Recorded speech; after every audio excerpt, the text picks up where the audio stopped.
Perkenalkan, kami dari kelompok 6 membahas tentang ecopreneurship dan sociopreneurship, di mana di sini saya sebagai ketua kelompok akan membuka presentasi kali ini terkait tentang mata kuliah kewirausahaan, dan di mana di mata kuliah ini kami membahas dua hal penting yang sudah disebutkan sebelumnya, yaitu ecopreneurship dan sociopreneurship.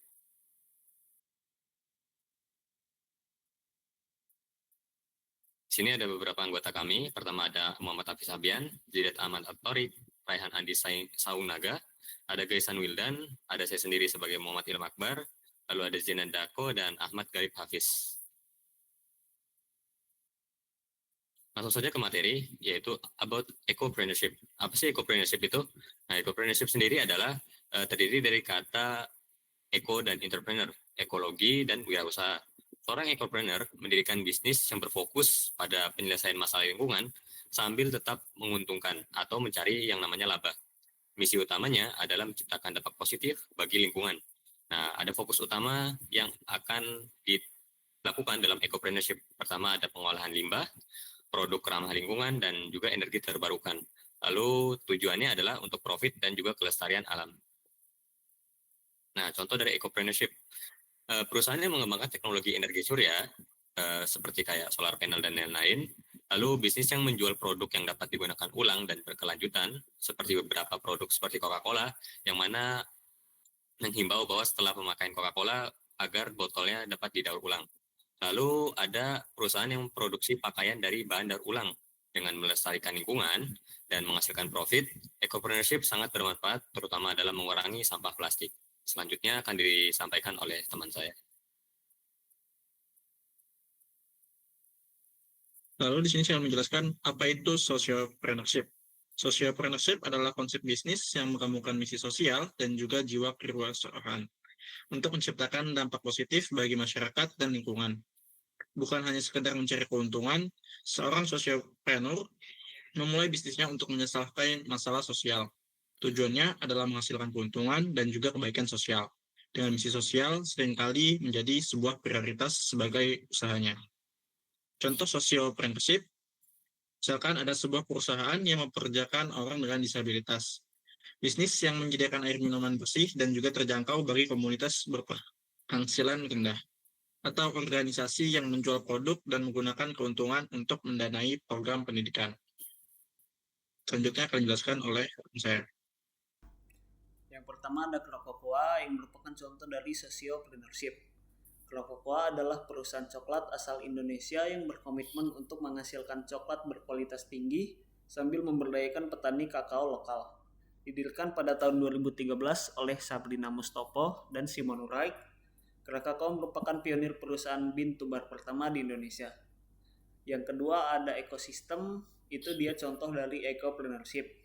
Ekosistem adalah perusahaan yang membantu membangun dan mempercepat bisnis baru yang berfokus pada lingkungan. Mereka mendukung startup yang membuat solusi untuk masalah iklim dan keberlanjutan di Indonesia. Lalu yang ketiga ada Beyond Meat, contoh dari ecopreneurship.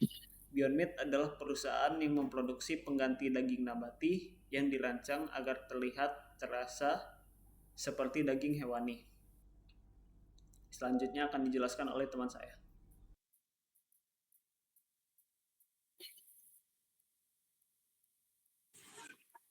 Oke, selanjutnya itu kita lebih mendalami ya analisis perusahaan, yaitu perusahaan Coca-Cola yang termasuk sociopreneurship. Coca-Cola adalah perusahaan coklat asal Indonesia yang mungkin seperti sudah teman saya jelaskan tadi ya, itu berfokus sosial Coca-Cola untuk memberdayakan petani lokal, memberi pelatihan teknik bercocok tanam, fermentasi biji kakao, dan manajemen penyakit tanaman. Kemudian ada meningkatkan kesejahteraan petani, membeli biji kakao langsung dari petani dengan harga yang premium, sehingga mendapat pendapatan mereka tuh lebih adil gitu di sisi petaninya. Kemudian ada keberlanjutan lingkungan, mendukung praktik pertanian organik dan konservasi lingkungan sekitar perkebunan. Lalu model bisnis berbasis sosial. Bean to bar, Coca-Cola mengolah biji kakao sendiri dari petani lokal hingga menjadi coklat premium sehingga kontrol kualitas penuh dan petani mendapat manfaat langsung. Jadi itu dari pertanian itu benar-benar kayak bermitra dengan petani, lalu langsung masuk ke perusahaan atau pabrik kokoanya Krakatoa ini langsung gitu. Lalu keuntungan digunakan untuk sosial. Penjualan coklat tidak hanya mencari profit, tetapi juga mendukung program pelatihan dan pemberdayaan petani. Pemberdayaan dari mitra-mitra Krakatoa tadi. Lalu transparansi dan kemitraan jangka panjang. Petani menjadi bagian dari ekosistem bisnis yang berkelanjutan. Oke, selanjutnya akan dijelaskan oleh teman saya. Perusahaan selanjutnya adalah ekosistem. Ekosistem adalah perusahaan yang membantu membangun dan mempercepat bisnis baru yang fokus pada lingkungan. Mereka mendukung startup yang membuat solusi untuk masalah iklim dan keberlanjutan di Indonesia. Fokus sosial untuk perusahaan ekosistem ini ada 4. Yang pertama, memberdayakan pendiri dan talenta hijau melalui inkubasi atau akselerasi. Contohnya itu mentorship, validasi ide MVP, product market fit. Lalu yang kedua, mengembangkan solusi climate tech. Contohnya energi terbarukan, pengelolaan sampah dan circular ekonomi, pertanian berkelanjutan, mobilitas hijau, konservasi sumber daya. Yang ketiga, meningkatkan kesejahteraan dan kapasitas ekosistem. Contohnya akses pendanaan, jaringan korporasi, NGO, akademia, serta green jobs. Yang terakhir, atau yang keempat, keberlanjutan terukur. Contohnya itu pengurangan emisi, tonase sampah yang dialihkan dari TPA, inklusi UMKM hijau, literasi iklim masyarakat. Untuk model bisnis perusahaan ekosistem ini ada 4. Yang pertama, membangun bersama venture builder, contohnya membantu dari ide awal hingga menjadi bisnis nyata, termasuk memberi bimbingan, jaringan, dan dukungan dana. Yang kedua, kerjasama lintas pihak, menjalankan program seperti climate innovation, akselerator bersama perusahaan besar dan lembaga lain. Yang ketiga, pendanaan beragam, contohnya itu mendapatkan dana dari program kerjasama, sponsor, atau pembagian keuntungan dengan startup binaan. Yang terakhir, transparansi dampak. Contohnya selalu mengukur hasil kerja seperti jumlah emisi yang dikurangi, limbah yang dikelola, dan jumlah orang yang diberdayakan. Perusahaan selanjutnya akan dijelaskan oleh teman saya. Baik, selanjutnya yaitu perusahaan Beyond Meat berupa ecopreneurship di teknologi pangan. Jadi Beyond Meat itu adalah perusahaan yang memproduksi pengganti daging atau daging nabati yang dirancang agar terlihat, terasa seperti daging hewani. Jadi fokus sosialnya itu di bidang lingkungan, yaitu mengurangi jejak karbon seperti emisi gas rumah kaca, konsumsi air, dan penggunaan lahan yang sangat besar yang dibutuhkan oleh peternakan tradisional.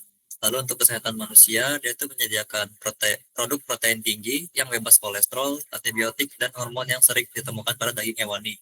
Lalu untuk kesejahteraan hewan, di mana menawarkan alternatif yang menghilangkan kebutuhan akan peternakan skala industri dari penyembelihan hewan.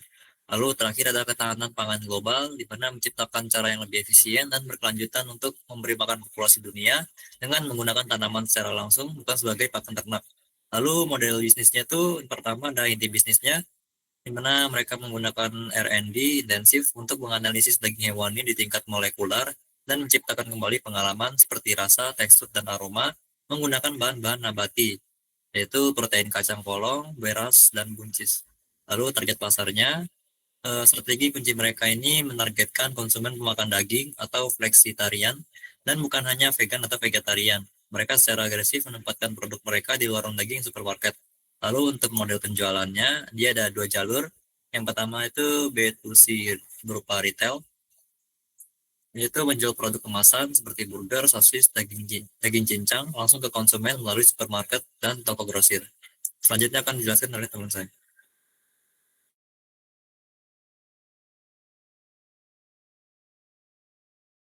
Oke, jadi untuk kesimpulannya, ecopreneurship dan sociopreneurship itu konsep dalam kewirausahaan yang berjalan di 2 bidang berbeda, yaitu ekologi dan juga sosial, di mana keduanya tidak hanya mencari profit, namun juga mengatasi masalah dan membuat inovasi, baik itu di bidang ekologi dan juga sosial yang meningkatkan potensi profit, yang lebih bersih dan ramah lingkungan, serta meningkatkan kesadaran publik akan lingkungan sekitar termasuk sesama manusia.